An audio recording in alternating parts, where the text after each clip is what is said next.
নমস্কার সবাইকে, আমি নন্দিনী। তোমাদের সবাইকে আমার চ্যানেলে স্বাগতম। আমার এই বছরের দীপাবলিটা কীভাবে কাটলো চলো আজকের ব্লগে শেয়ার করি।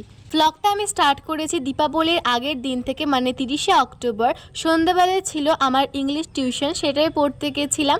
পড়ে এসে যত রাস্তায় লাইটিং দেখতে পেয়েছি সব কিছু ক্যাপচার করেছি। লাস্ট যে লাইটিংটা দেখলে ওটা হচ্ছে আমাদের বাড়ির লাইটিং। মিষ্টিগুলো দেখছো, এগুলো ঠাকুমা এনে দিয়েছে, আর সাথে আরও মিষ্টি আছে, প্যাড়া আছে। আর এই মিষ্টিগুলোর মধ্যে অনেক মিষ্টি খেয়ে নিয়েছি।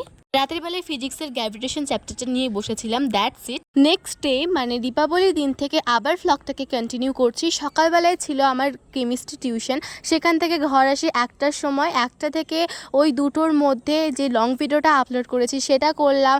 দেন 2:30টার মধ্যে স্নান করে লুচি খেয়ে চলে গেছিলাম টিউশন পড়তে। ম্যাথ টিউশন ছিল। এটা হচ্ছে টিউশন যাওয়ার আগের ক্লিপ। ভাই সমস্ত বাজিগুলো রোদে দিয়েছিল। তারপরে মা এখানে পুজোর সমস্ত সরঞ্জাম করছিল।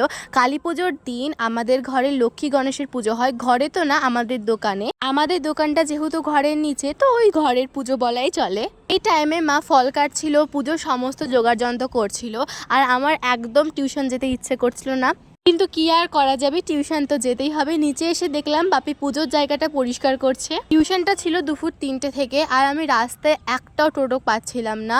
আমি 10 মিনিট ধরে দাঁড়িয়েছিলাম, তারপর একটা টোটো পাই। পড়ে আসার পর দেখলাম বাপি ফুলের মালা দিয়ে সামনেটা খুব ভালো করে সাজিয়েছে।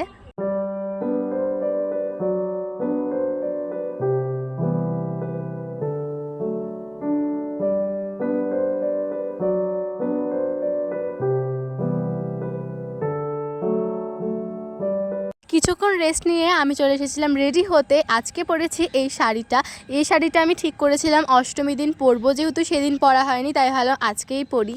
আমি গেট রেডি বানাবোও ঠিক করেছিলাম, কিন্তু কি মনে হলো তখন আর গেট রেডি বানাইনি। সিম্পলভাবে সাজগোজ করেছিলাম, একটু কাজল পরেছিলাম, লিপস্টিক আর ব্লাশ, এইটুকুই।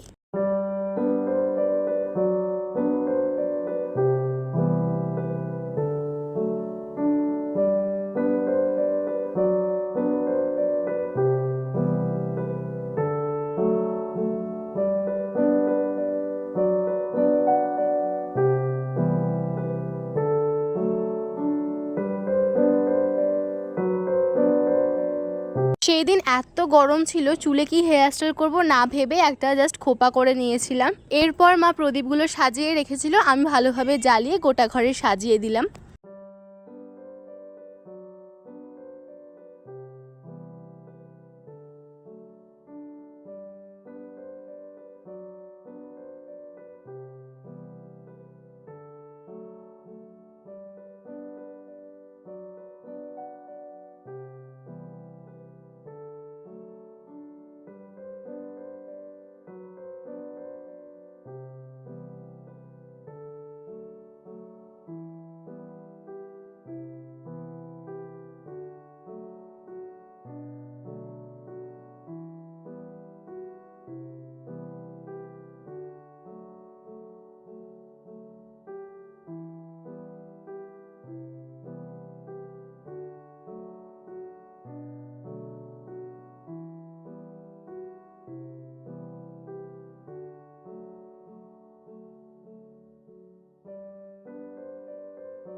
প্রদীপ দেওয়ার পর পুজো স্টার্ট হয়ে গেছিলো, আর আমি ওপরে রঙ্গোলি বানাচ্ছিলাম।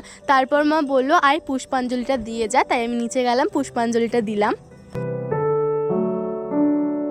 সারাদিন, তার আগের দিন পর্যন্ত আমার টাইম ছিল না রঙ্গোলি বানানোর জন্য, বাট বানানোর খুব ইচ্ছে ছিল, তাই এই 20 থেকে 25 মিনিটের মধ্যে এটা বানিয়েছি। এরই মধ্যে যে কতবার শাড়িতে লেগে রঙ্গোলিটা বিগড়ে গেছে সে আমিই জানি। রঙ্গোলিটা আমি নিজের হাত দিয়ে বানিয়েছি, কোনো কন্টেনার ইউজ করিনি। ওইটুকু সময়ের মধ্যে কেমন করেছি কমেন্টে কিন্তু বলো।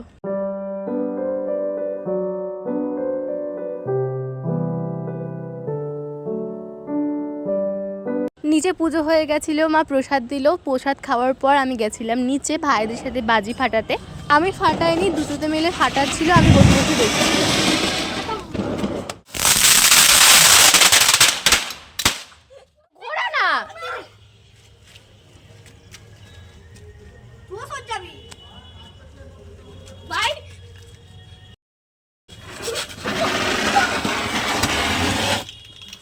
আজকের ভ্লগটা এই পর্যন্তই। আমি এই ভ্লগটা শর্টসে আপলোড করতাম, অনেকটা বড় হয়ে গেছে, তো শর্টসে পার্ট পার্ট করে আপলোড করতে হতো, তাই ভাবলাম বড় ভিডিওতেই আপলোড করে দিই। আশা করছি তোমাদের ভ্লগটা দেখতে ভালো লেগেছে। কালী পুজো করলে কথা, ঠাকুর দেখতে গেছিলাম, সেটার ভ্লগও আস্তে আস্তে আপলোড করব। চলো বাই, সাবস্ক্রাইব করে দিও, স্টে পজিটিভ।